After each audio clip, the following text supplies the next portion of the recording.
hear from a friend of mine who has been a wonderful leader for the 1st Congressional District. She is the chairwoman, and she is here tonight. Her name is Daire Rendon. Please give her a warm round of applause.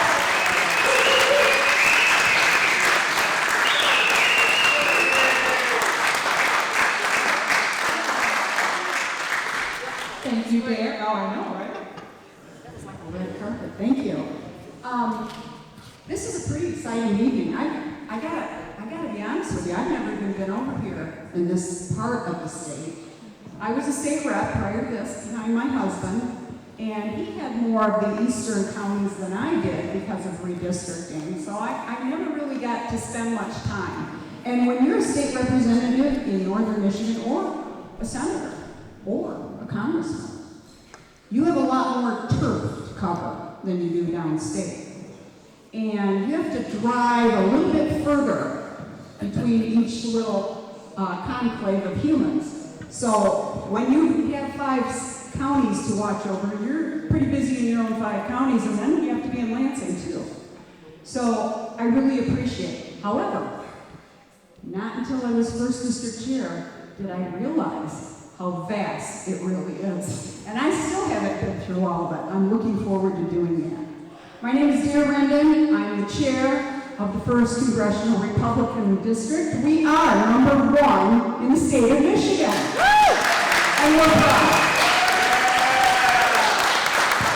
We're proud to be Republicans, and we come from strong stuff up here. You've got to be. If you've never lived in the state of Michigan before, if you've lived in any other place south of Michigan, Michigan seems to be a long way away, but when you get into our region, you're dealing with Mother Nature on a much more regular basis. And folks around here can tell you, we heard from them loud and clear last winter when that terrible ice storm came. Our state will not survive if we cannot elect Republicans across the board. We need a new governor, Secretary of State, Attorney General, and we're going to get it done. And not only that, we're going to take back the House and the Senate. And we are going to do it in a big surplus of votes. The Democrat Party is falling apart. What's going on in D.C. right now? Shutdown. How many of you ever remember in your lifetime a government shutdown like we are experiencing today? How many of you didn't get your Social Security check because of the government shutdown? Wow, that's amazing. Trump made it happen, didn't he? This guy is keeping the ball rolling. Our military is getting paid. And all of those government workers who weren't cutting their weight are getting wiped out. That's a lot of money we pay for staff. And our president is taking care of the American people in a way that we've never been taken care of before.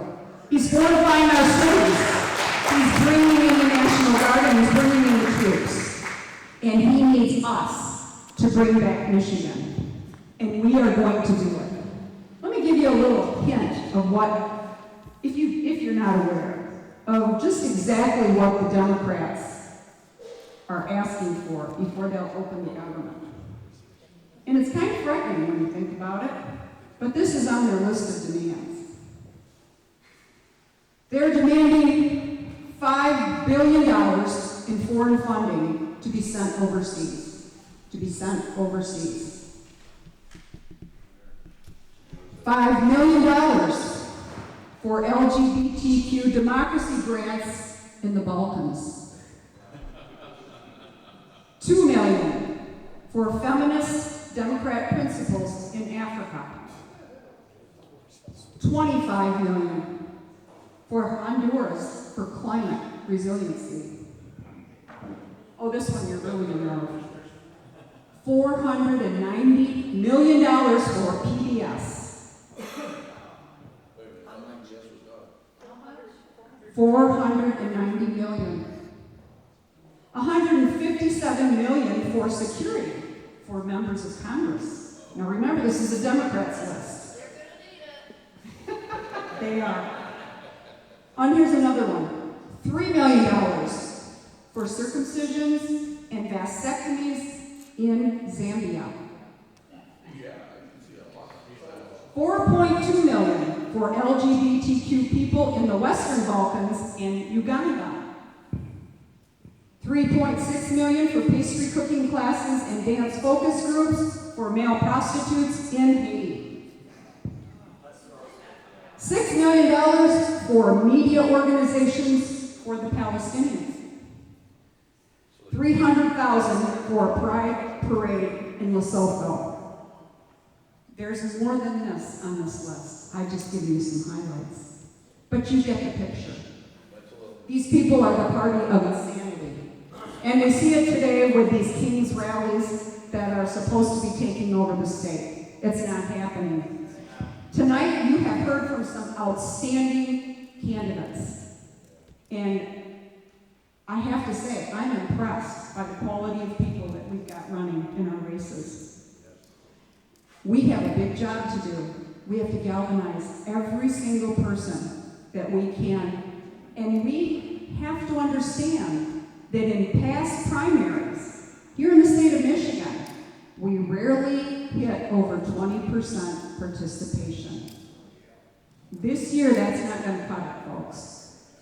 We got to get out there and we got to get people to the polls, and we have to get them to vote. And we have to remind them of all the things that will be on the ballots. And there will be plenty. And I'm going to mention the elephant in the room, which is ranked choice voting. That will be facing us on the ballot. And I have to say, I'm very proud. We have 3 or 4 counties here in the 1st Congressional District who have already put forth resolutions saying that they are not in favor of ranked choice voting. So we will be posting all of them on our 1st Congressional District website. This past week, the Michigan County Clerks Association, all of them signed on to a resolution as well. So we are going to let people know what ranked choice voting is all about, and we are not going to let the Dems get away with us. Folks, it's time to call out our neighbors, our kids, everybody we can, and get them to the polls. We have data, and if every little small community is looking for walk lists or how to contact voters, the Michigan GOP has that information. We can pull lists for you. You can start working early. You don't have to wait till the last minute. And sometimes, the exciting thing is, you can call people on the phone. And cell phone numbers are important because that's what most people are using these days. And our databases have those numbers as well. Make use of them. Use the telephone if you can't get there. It is that important. And you probably know yourself, when you get a phone call from a live person who you don't know but is very courteous, you're going to call them back. I've done it myself many times and I've never regretted it. And so that's what we have to do. We have to think out of the box, especially if we have an ice storm. We can use our cell phones, and it's time to do it. I want to make a note, too, of the sacrifice that our candidates make to do this for us. Each and every candidate here has to raise funds.